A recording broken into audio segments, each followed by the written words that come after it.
So from the academic to the theologian to the lawyer to the accountant, you've got a mixed bag today. And I apologise to all people of faith in the room. I'm the reason why we don't have a Religious Discrimination Act. Because our schools want to teach an authentic biblical ethic around gender and sexuality. It's got nothing to do with protecting people of faith. That's not problematic. It's the 5 a.m. ambush around the Sex Discrimination Act that killed the last package. So if you hear people saying that the Morrison Religious Discrimination Bill was, extreme or problematic, point out, as Mark has. My numbers are from the third reading speech, 91-6. The Prime Minister voted for it. Mark Dreyfus voted for it. The Labor Party voted for that bill. It shouldn't be that hard. So next slide. We learnt from Sarah this morning, history is important. So let me give you a little bit of history. That's part of our problem in the country. We're so ahistorical. We don't understand our history, so we don't know where we're going, because we don't know where we've been. So everyone should study history, shouldn't they? Come on. I know it's just before lunch, but come on, let's get yes, absolutely. They should study law too. Okay, 1984, Sex Discrimination Act. I have no idea where that poster came from. It just seemed a really good image to put up as part of the campaign. You don't want to see my legs, you're not going to hire me on that basis. But the Sex Discrimination Act was to stop discrimination on the basis of sex. It was to stop discrimination on the basis of marital status and pregnancy, and to stop sexual harassment. Fairly constrained, quite narrow scope, and something that nowadays no one could argue with. As you'll see from the next slide, the actual Act has a very broad definition of discrimination. Direct discrimination is anything that means that someone is treated differently. So the way the law was crafted was discrimination was defined very broadly to encompass a huge range of conduct. And you'll see on the next slide the actual operative provisions around discrimination take that even further when they talk about any other detriment. So if you're doing something nasty to someone, you're doing all these other things, you're not employing them, or if you're subjecting them to any other detriment.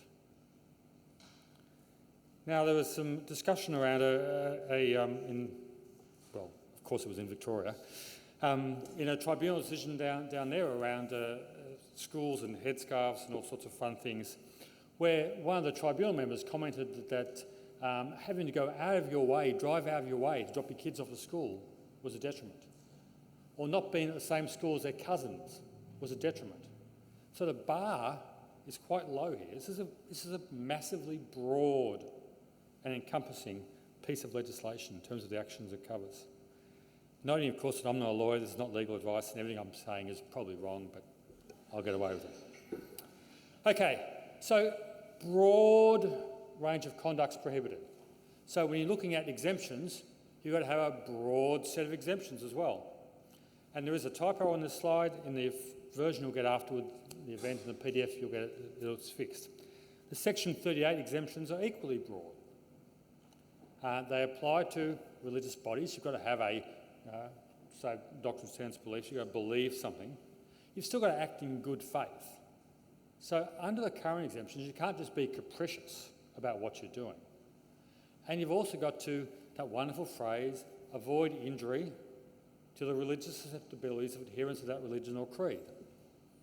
As if we've got some sort of limp or lame, we're sort of poor little things, we're so tender.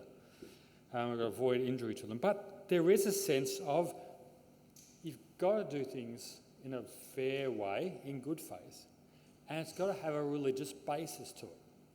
These aren't just, you're a religious school, you can do whatever you want. There has to be some justification for what you're doing and why. So broad exemptions, yes, but matching the broad scope of the Act. That's the way the drafting was done in 1984. When the expert panel looked at this, they said, okay, this needs a little bit of tweaking. We just need to make it a bit more obvious. So if you want to rely upon these exemptions, you've got to have a policy and make it clear to people up front before they choose to come and work for you, because no one's forced to come and work in our schools, or before they choose to enrol their child in your school. Make it clear to them what you believe and how you're going to act and how you're going to operate under these exemptions. That was how the expert panel, which conducted the most exhaustive review of religious freedom in this country, concluded was a fair test. But we'll come back to that later. So, a much younger Mark Dreyfus in 2013 decided that we had to amend the Sex Discrimination Act to include sexual orientation, gender identity and intersex status as part of the protected characteristics. And they also introduced equivalent exemptions for sexual orientation and gender identity.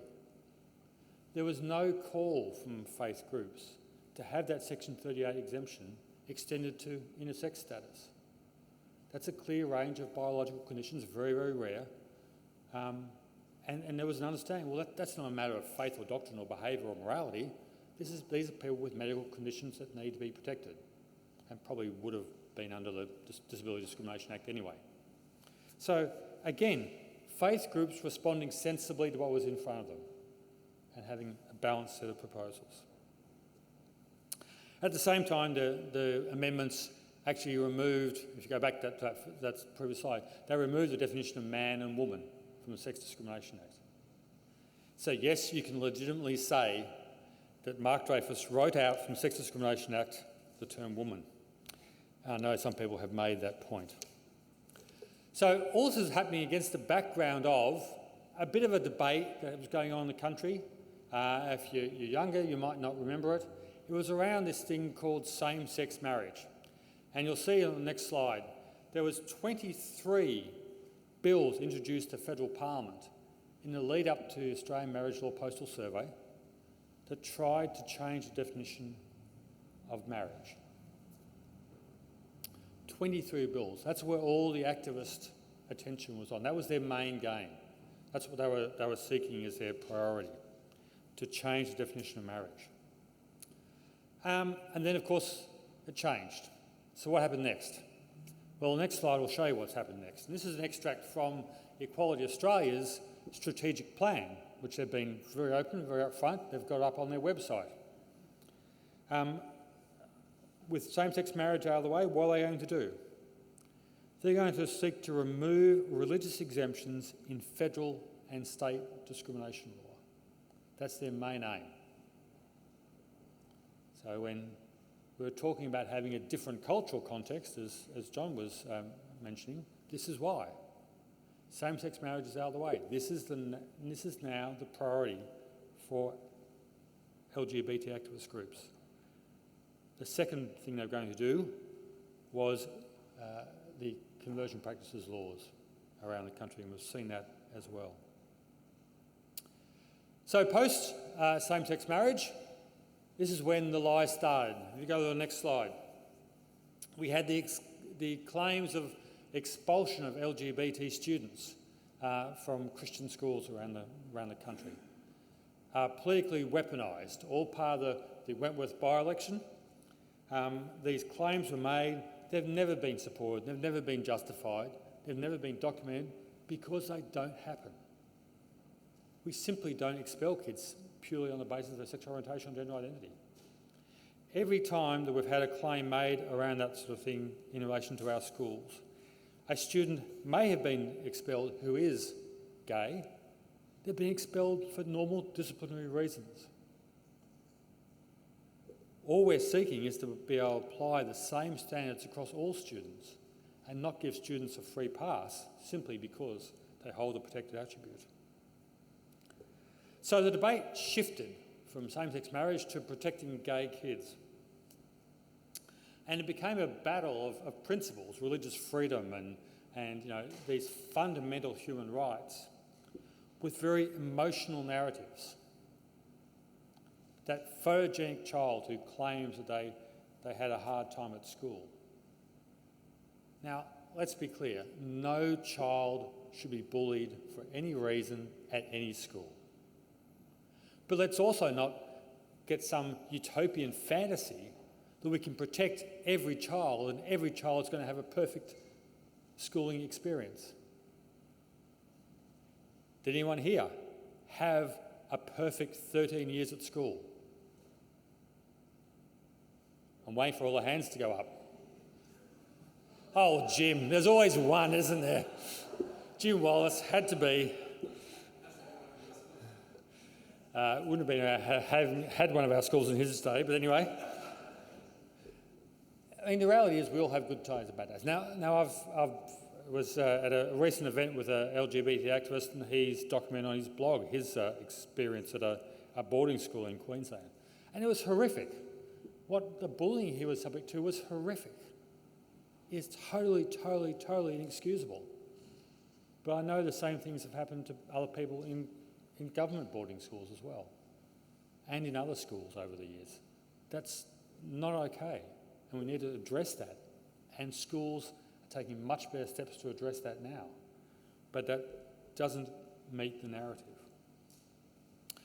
Interestingly, the victimhood narrative has shifted from the physical to the psychological as well. Claimed harm is sufficient to justify intervention.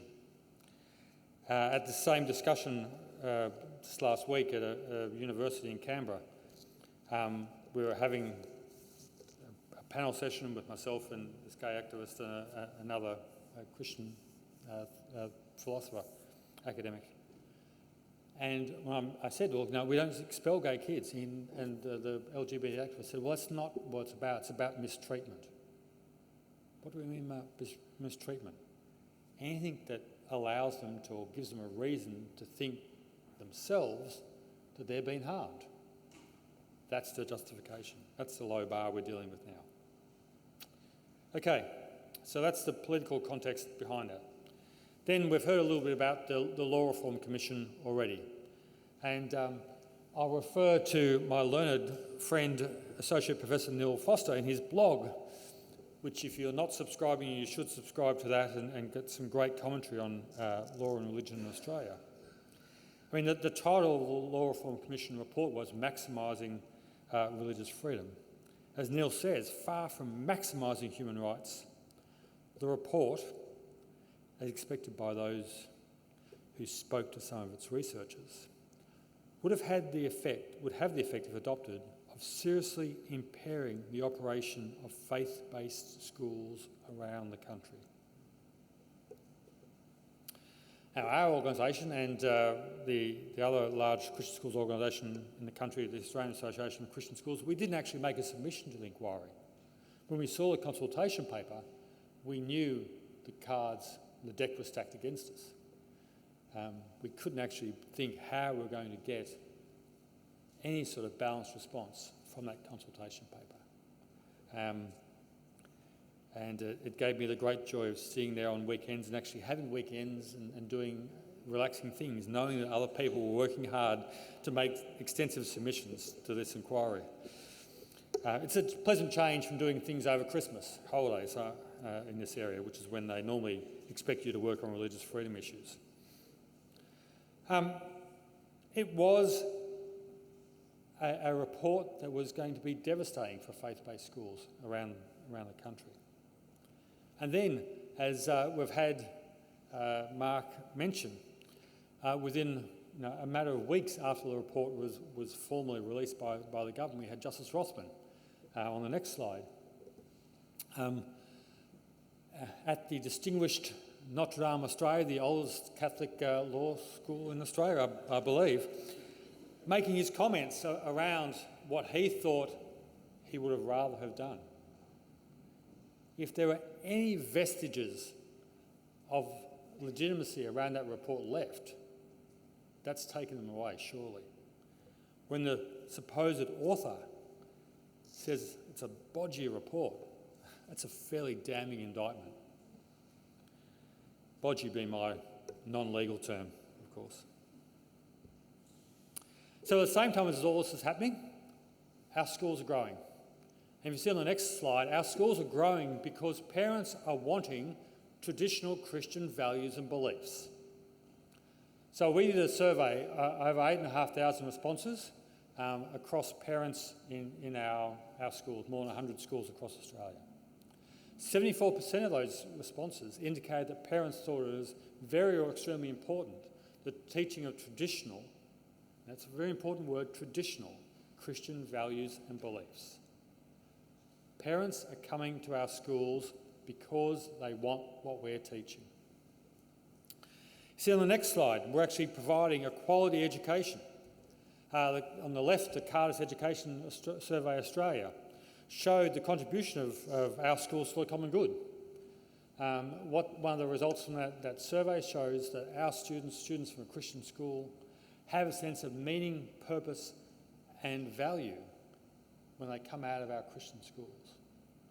In a society where we've got an epidemic of mental health issues in young people, having a sense of meaning, purpose and value, how important is that? So that survey looked at not just education, or didn't look at the educational outcomes, but the holistic education we're providing. And on the right of that slide, if you go back one slide, on the right is the results of our polling. We've been doing polling since 2019. Now, polling is all about the question you ask. Okay, who wants Christians to be able to discriminate against people? Put up your hands. Yep, pretty common sort of response. No one, pretty much. We don't want to. Who wants to discriminate? But if you ask the question about what we actually do, if we tell people what we believe, should we be able to employ people on the basis of what we've told them we believe and hold them to that? 86% of Australians say yes. That's fair enough. And that's what we do. We make clear what we believe up front. We make clear what our expectations are of you when you come in to work with us. Is that fair enough to hold you to that? Australians overwhelmingly say yes. And more than 90% of parents in our schools say, and by the way, you should be able to sack them if they no longer hold those beliefs, because they know what it's like and what's important in a Christian school. So we're providing good education. Parents are coming to our schools because of the traditional values and beliefs. And the general public supports our right to do that when we properly explain it. Goes back to Mark's point. We've got nothing to be ashamed of. Let's stop crouching. Let's just tell people what we're doing. Be open about who we are, and that's expected and respected by people. Next slide is, we ran some, in conjunction with our colleagues at the Australian Association of Christian Schools and other school group, Associated Christian Schools in Queensland. We did, in response to the Law Reform Commission report, we held some town halls, late autumn, winter, midweek, trying to get parents to come out midweek to an event. Who wants to do that? Not many people. 4,200 people registered for those events, 6 events across Australia before we had to close off registrations and we were full. 800 people in Brisbane for our first event. 600 was our capacity in Sydney. 400 and something in Perth.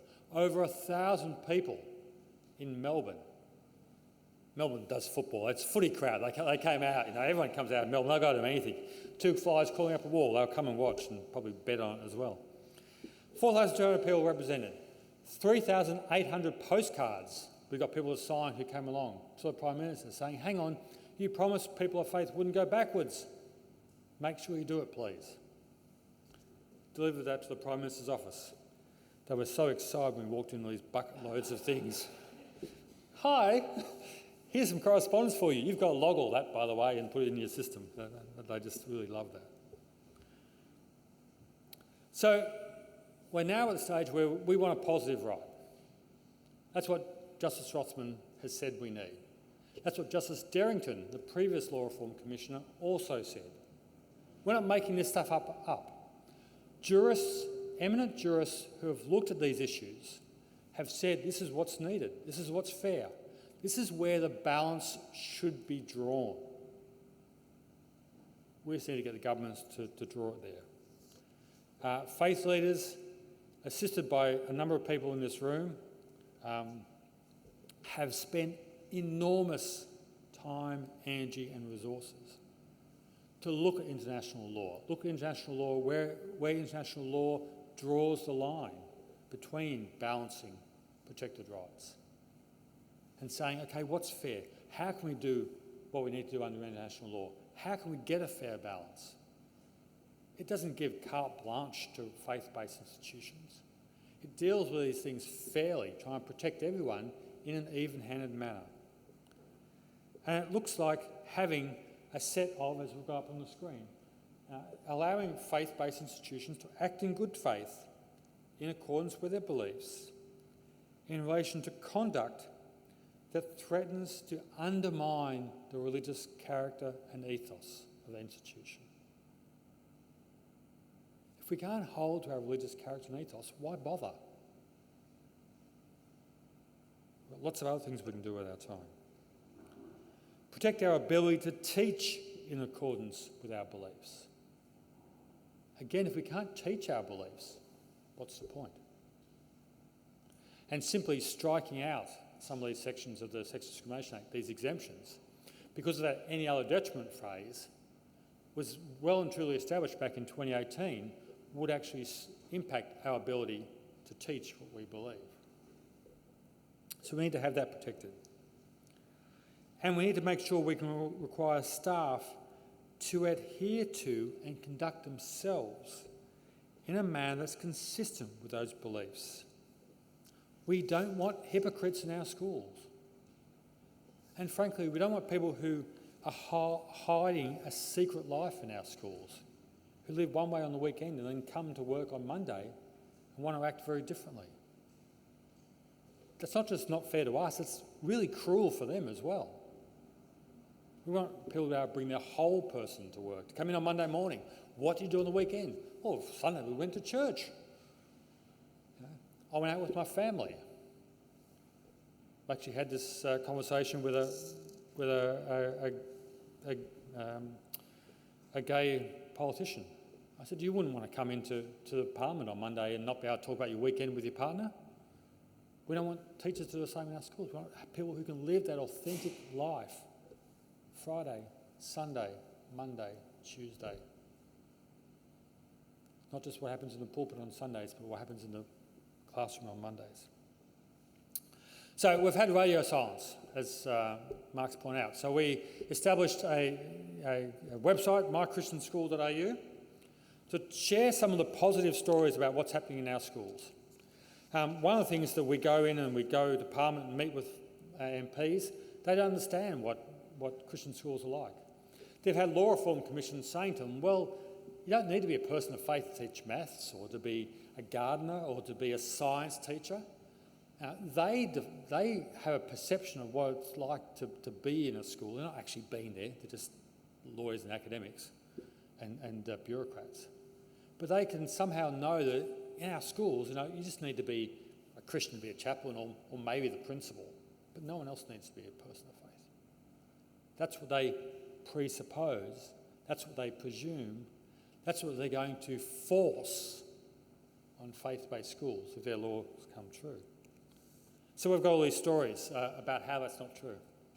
That's the stories we shared at our town halls and some of the amazing things that are happening in our Christian schools. We had a guy in Brisbane at the first event who talked about one of the staff. He'd grown up with an alcoholic dad. He didn't really have a dad.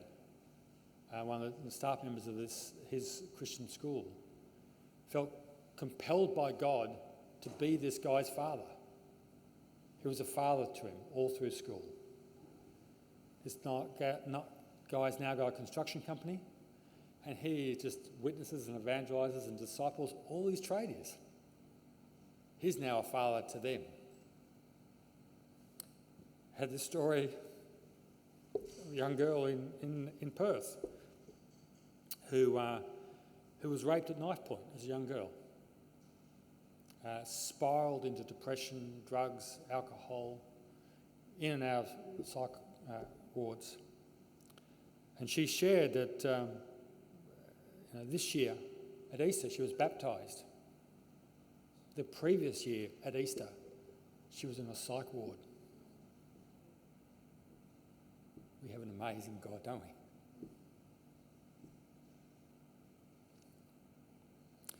These are the sort of things that happen day in, day out in our Christian schools, in Catholic schools, in other faith-based schools across the country.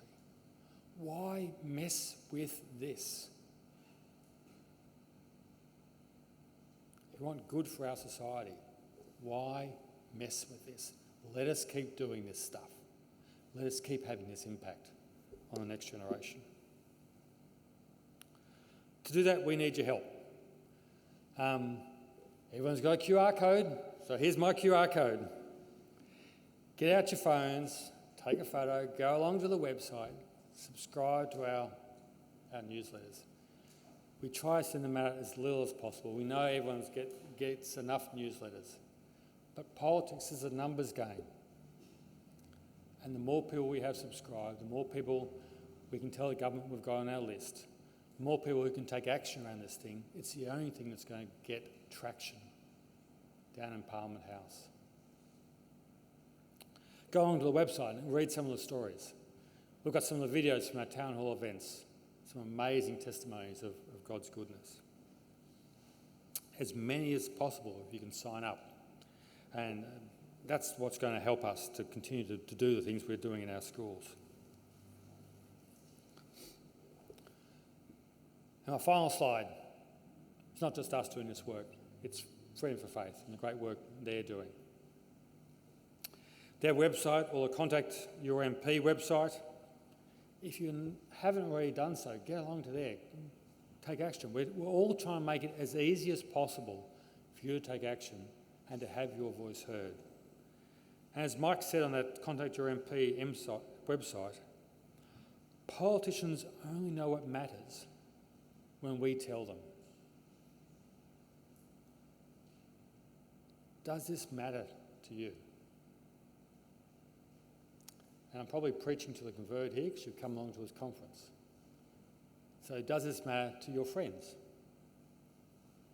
Do you have friends? Who else can you talk to about this? Who else can you share at your workplace, in your small group, in your church? Politics is a numbers game. We've got 60-odd people in this room, I think. If you each went and told 2 others, that's 180. If they went and told 2 others, you start doing the maths. That's the way we're going to get change.